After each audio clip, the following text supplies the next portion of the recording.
Phil Atkinson there with the custom Snetterton helmet. Oh, a little bit of creeping there. Oh, the 142 machine gets away well, gets a bit of air time, but Josh Wainwright's also hooked up nicely.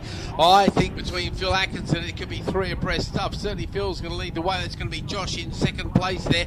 But I do think Phil Stead didn't make the best of starts from that second on the grid, did he, Bradley? No, it looked as though he went into Ridges and around about 4-4 fifth place there. Number 142, John Bolsover, made a good start as well. I believe that was John up there in third place as we go around Ridges and up towards Wilson for the first time of 5 then. Down from Wilson's in towards Palmer's then in front of the bank in here. And it could well be the number one in position number one as he leads them round on that Chris Rose supported TZ350. That looks like Phil Stead trying to get the run on Josh Wainwright, in fact, and he has the inside line, and Phil Stead moves up from third into second place there. John Bowles over number 142 on the yellow machine is there in fourth place as they round Agostini's there. Not the best drive there for Josh Wainwright. He goes from second to third, third to fourth. Andrew Taylor is your man in fifth place, and there's changes of position all down the order there. But you're right, it is Phil Atkinson leading the way from Phil Stead and John Bolsover now, Keith, as they round Doggies and on towards Williams. But look at that lead already for Phil Atkinson. Yeah, Phil Stead really needs to get away well at the start. You can't give someone like Phil Atkinson an inch to absolutely open the gap to a mile. He's going to really push to catch him. Look at that gap already. Second and a half or so, and it looks like Phil Stead has now got a similar sort of gap between himself and Josh Wainwright, who's having a bit of a battle with John Bowles over there for that third place. Absolutely flying, these guys. They really are. Now, the older TZ350 of Josh is quite as much power as the machine of Atkins. A couple of horsepower here. I think where he might be losing out most of all, though, would be in the handling department. Those spoke wheels do tend to get a little bit flexible with the pressures of the cornering speeds being put on them. So I think I'm going to be writing the program for Donington next week. Okay, so if there's anything you'd like me to include in the program, please let me know as soon as possible, because I have to work to a very early deadline due to other pressures and things I have to do and stuff like that. So it'll be going to bed around about Friday, I should think. So after that, too late. So please get in touch. Particular snippet of information you think that might be useful to your fans, friendly, and the general public as we get ready to write the program for Donington as our leaders make their way up towards Agostini's, and Atkinson is another one who's looking to make it 4 from 4, of course. So we saw that in the first race and the second race, and indeed the third race. So, at the moment, at least, I'll be amazed if we don't see Phil Atkinson lifting yet another gold medal and putting in his bag as excess baggage as he gets ready to fly home for Cyprus, the mechanical engineer who's based out there now. Oh, somebody going very slowly there on the run from Hamilton to Oggies, mate. White bike, I see who that is, but it looks like somebody unfortunately has run into some sort of trouble there, dropping back a long way. We'll get confirmation of that when they fail miserably to trip the timing beam. I think their TZ350 just became a TZ175 potentially. We'll have to wait and see, because they're certainly not going to be breaking the lap record anytime soon. Atkinson, though, well, we don't know what the lap record is for these particular class. I think he went quickest of all so far this weekend in the earlier race, a 2:07.1. And that was for Phil Atkinson. John Bolsover in the Masters had the lap record. It was 2:07.7 as an opening bid there for Phil Atkinson on the first of the flying laps.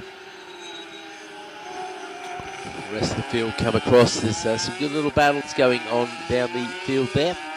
Looks like Wainwright and Bolsover very close indeed there. That's a battle between the 350, both 350 machines, and Bolsover leading the way in the Masters class there.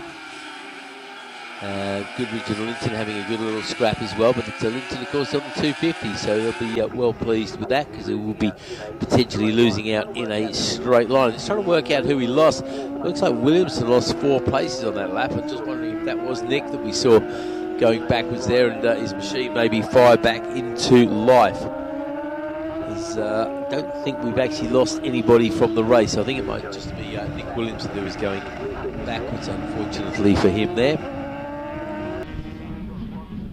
So the gap across the line between Atkinson and Stead there, 1.869 seconds between Phil Atkinson and Phil Stead. Then it's Andrew Taylor still there in third place ahead of Josh Wainwright. But I noticed across the line there, look at the gap between Goodings, Linton and Williamson.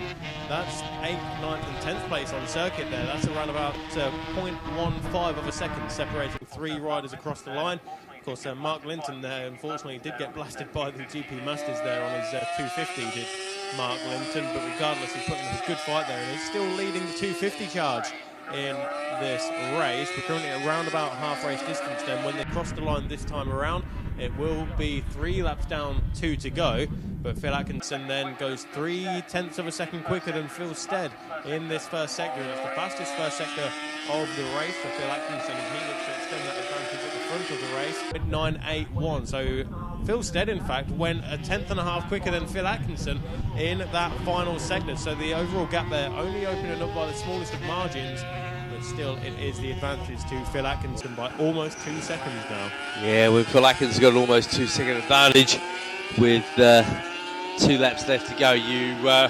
You really wouldn't be giving William Hills a ring and getting a bet against him somehow, would you, mate? Because he really knows his stuff. Absolutely smooth, perfection, hitting every apex, every braking marker. Very, very consistent rider. I think I've seen him turning like 6 laps in a club race, all within a tenth of each other. Really is just absolute perfection on wheels. And it's the amount of different bikes that he does it on as well. Of course, he is a former runner-up, I believe, in the Triumph Triple Challenge, which is going to be different to a TZ350, which is different to a Ninja, which is different to the Ducati Tri-Options bike. Yeah, and pretty much anything else he's ridden over the years, a multitude of machinery. He's been riding for something like 30 odd years now. Phil Atkinson started in his native South Africa way back when. So a quick look at some of the other runners and riders there, actually, because very fortunately Sean Brooks does give us some great information. Thank you very much indeed for that, Sean. Just interested to see Phil Stead there. He was actually he's the reigning 250 champion from 2023. The regular finisher at the 250 British Championship in the 90s at BSB level. Finished 4th in the championship, no mean feat, back when that was a very competitive formula, of course. And he's got wins over McGuinness, Locker and Joey Dunlop on the roads. Wow, that's definitely an impressive that's not bad, kind of thing. And there we go, Scarborough Open lap record on a 250. So that's definitely impressive stuff from Phil. Certainly looks very quick out there, and obviously he's late. And also raced a Manx Norton as well. So there's no lack of experience in this field as well. And John Bolsover, second season on the TZ, started racing at the age of 42 approximately 17 years ago, and it's the first season for him at the GP Originals, doing very well indeed. Josh Wainwright, well, I don't really need to fill in Josh Wainwright's CV anymore. We've certainly spoken enough about that over the years. See if we've got anything on Mr. Chapman there, Roy Chapman, who's on Harris Frame TZ350. And of course, Harris Frames needs to be one of those things to improve your performance of your bike. And of course, we're used to seeing Lester Harris, father of Cam Harris here, helping his son out, of course. And I believe they're at Oldham Park this weekend. And he raced in the Marlboro Clubman Series many years ago, and he used to race a TZ750 sidecar in the 90s. So, and then the Manx newcomer finished 6 seconds behind Carl Fogarty. So, certainly a lot of pedigree in this class, isn't there, mate? Yeah, definitely. And Roy Chapman's been just having a look there, racing for quite a number of years after being Racing 50 Club champion at circuit 1984. Yep, so that's 40 odd years ago. So, yeah, he might be. He's actually been racing almost as long as his bike is, 1981 machine. Absolutely. Well, thank you very much indeed to Sean. Well, I know Sean can't hear us because he's out there on her own 250. And Sean, as well as being very quick, that lady out there, she provides the notes. She was third in the NG 250 GP Cup in 2008 as a novice. Second in the NG 500 Open the following year. Second also in the 250 GP Cup that year. It's been top 10 of the ACU 250 National Championship. And she's a graphic designer, which explains the magnificent sheet she supplied us with. So clearly talented, as Mr. Atkinson takes win number 4 by a very convincing margin of 1.1 seconds over Phil Snetterton. Fair play to Phil. He sets the fastest lap of the weekend as well on the last lap there, so he's definitely trying very hard indeed, because he comes across the line with a 2:07.0 and misses out on going sub 2:07 by fractions of a second, a 2:07.076. Andy Taylor takes third, ahead of John Bowles over Josh Wainwright next up. Then is Roy Chapman, who we were just talking about, who finishes in 6th place. And there goes